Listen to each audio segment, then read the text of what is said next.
Welcome back to Srikanth Vijayan YouTube channel. So ఇవాళ మీకు economics సబ్జెక్ట్లోని 5 mark questions నేను ఎక్స్ప్లెయిన్ చేస్తాను. సో ఇది సెక్షన్ బి అంటారు దీన్ని. సో ఎకనామిక్స్లో సెక్షన్ బిలో మీకు ఏంటంటే answer any 8 of the given 17 questions, అంటే 1 2 3 4 5 6 7 8 9 10 11 12. సో రండి ఇక్కడ. సో మీకు 12 క్వశ్చన్ తీసుకోండి ఇక్కడ. 12లో మీరు రాయాల్సినవి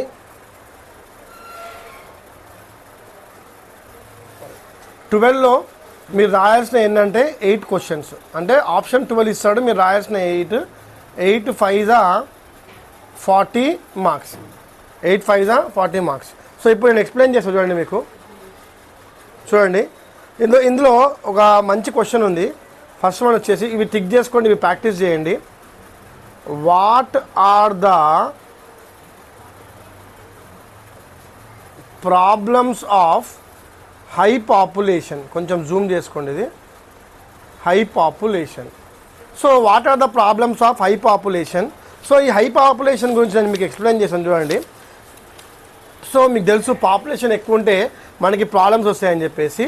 so what are the problem అంటే because of the high birth rate the ratio of working population is అంటే ఇప్పుడు బర్త్ రేట్ అనేది ఎట్లుందంటే, ఈ బర్త్ రేట్ అనేది మనకి ఇంక్రీజ్ అవుతుంది అనుకుందాం. ఫర్ ఎగ్జాంపుల్, ఈ బర్త్ రేట్ ఇంక్రీజ్ అవ్వడం వల్ల ఏమైపోతుంది అంటే వర్కింగ్ పాపులేషన్ తగ్గుతుంది, అంటే వర్కింగ్ తగ్గుతుంది. ఫర్ ఎగ్జాంపుల్ చెప్తాను మీకు. ఒక 1000 మందిని అనుకుందాం. ఈ 1000 మందికి ఒక కంపెనీలో 1000 జాబులు ఉంటాయి, ఓకేనా? అందుకు ఒక జాబ్ వస్తుంది. కానీ ఇక్కడ పాపులేషన్ 5000 పెరిగింది అనుకుందాం, కానీ జాబులు మాత్రం 1000 ఉన్నాయి. సో ఇక్కడ ఏమవుతుంది, మిగతా 4000 జాబ్లెస్ అయిపోతారు, అంటే జాబ్ల పైన ఎఫెక్ట్ పడుతుంది. తర్వాత increasing population creating many problems in agriculture sector. Burden on hand and agriculture holding is continue increasing which has further created problems of subdivision, fragmentation, uneconomic holdings and landless labourers in the agriculture field. So ఈ population అనేది ముఖ్యంగా దేనిపైన మనకి పడుతుందంటే agriculture పైన పడుతుంది, ఓకేనా? తర్వాత rising population reduces the saving power of the economy, అంటే ఈ ఎకనామీ పైన కూడా పడుతుంది. ఎందుకంటే మనకి పాపులేషన్ పెరుగుతున్న కొద్దీ ఎకానమీ కూడా రెడ్యూస్ అవుతూ ఉంటుంది. ఫర్ ఎగ్జాంపుల్, ఒక ఇంట్లో 5 మంది అనుకుందాము, చింతలేని ఫ్యామిలీ అయిపోతుంది. అదే ఇంట్లో 10 మంది అనుకోండి, హెక్టిక్ ఫ్యామిలీ అయిపోతుంది. తర్వాత as a result of population growth we are facing 3 major problems in our country. ఏంటంటే ఒకటి పావర్టీ, చాలా ఇంపార్టెంట్. అంటే పావర్టీ పెరిగిపోతుంది. తర్వాత అన్ఎంప్లాయ్మెంట్, అంటే ఎంప్లాయ్మెంట్ లేకుండా ప్రాబ్లం అయిపోతుంది. తర్వాత ఫుడ్ సప్లై. సో ఈ పాయింట్స్ మీరు రాసిరు అనుకోండి, అంటే మనకి ఇప్పుడు ఏంటంటే బర్త్ రేట్ వల్ల వర్కింగ్ ప్రాబ్లం వస్తుంది. తర్వాత అగ్రికల్చర్ పైన చాలా ఎఫెక్ట్ పడుతుంది. అగ్రికల్చర్ వల్ల ఎఫెక్ట్ పడుతుంది అంటే మనకి లేబర్స్ ఎక్కువైపోయేసి ల్యాండ్లెస్ లేబర్స్ ఎక్కువైపోవడం వల్ల ఒక డిస్ట్రిబ్యూషన్ అనేది, ల్యాండ్ డిస్ట్రిబ్యూషన్ సరిగ్గా అవ్వట్లేదు. తర్వాత it gives the lot of problem to the economy of the country. తర్వాత 3 మేజర్ ప్రాబ్లమ్స్ వచ్చేసి poverty, unemployment, food supply. So poverty తగ్గుతుంది, మనకి అన్ఎంప్లాయ్మెంట్ తగ్గుతుంది, తర్వాత ఫుడ్ సప్లై కూడా తగ్గుతుంది. తర్వాత ఇంకో పాయింట్ కూడా రాసుకోవచ్చు, rising population increase the burden of infrastructure facilities. Infrastructure facilities అంటే ఫర్ ఎగ్జాంపుల్, ఇప్పుడు హైదరాబాద్ లాంటి మహానగరంలో 1,40,00,000 మంది ఉన్నారు. సో ఈ 1,40,00,000 మందికి బస్ సౌకర్యం ప్రాబ్లం అయిందని చెప్పేసి మనం ఏం చేసినాం, ఇక్కడ మెట్రో రైలు పెట్టినాం. సో ఇప్పుడు మెట్రో రైలు కూడా సరిపోతలే అని చెప్పేసి దీన్ని ఫేజ్ 2 ఎక్స్టెన్షన్ చేస్తున్నాం. అంటే ఎట్లయితే పాపులేషన్ పెరుగుతూ ఉంటుందో మనం ఇన్ఫ్రా కూడా సరిపోక ఇన్ఫ్రా కూడా పెంచుతూ ఉంటాము. అలాగే మనకి ఇంకోటి కూడా ప్రాబ్లం ఏమైపోతుంది, ఇక్కడ మంచి మంచి హాస్పిటల్ రావడం వల్ల మోర్టాలిటీ రేట్ కూడా పెరిగిపోయింది. అంటే అందరికి కూడా ఈ యొక్క వైద్యం అందుబాటులో రావడం వల్ల ఇది కూడా మనకి ఏమంటారు, చాలామంది ఎక్కువ కాలం బతకడం వల్ల ఈ ప్రాబ్లం వస్తుంది. సో ఎనీవే, పాపులేషన్ గ్రోత్ వల్ల ఏమేమి ప్రాబ్లమ్స్ ఉన్నాయి అనే దాంట్లో మీరు ఈ పాయింట్స్ రాస్తే మాత్రము మీకు ఖచ్చితంగా మార్క్స్ పడతాయి. తర్వాత ఇంకొక, ఇది అర్థమైంది కదా అందరు కూడా. నా ఇంకొక క్వశ్చన్ నేను ఎక్స్ప్లెయిన్ చేస్తాను. అదేంటంటే ఒకటి చూడండి, సెక్షన్ బిలో ఇంకో క్వశ్చన్ నేను ఎక్స్ప్లెయిన్ చేస్తాను. That is nothing but the question is write an essay on conservation of foods. Conservation of foods, ఇది కూడా 5 మార్క్స్కి వస్తుందమ్మా. సో ఇక్కడ చూడండి, కన్జర్వేషన్ ఆఫ్ ఫారెస్ట్.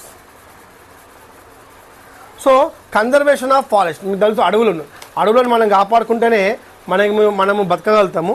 సో ఎందుకంటే అడవులు ఉంటేనే మన పర్యావరణం బాగుంటుంది, అంటే ఎన్వైరన్మెంట్ బాగుంటుంది, ద ఎన్వైరన్మెంట్ అనేది బాగుంటుంది. అలాగే these forest are providing good contribution to our environment and also to the livelihood.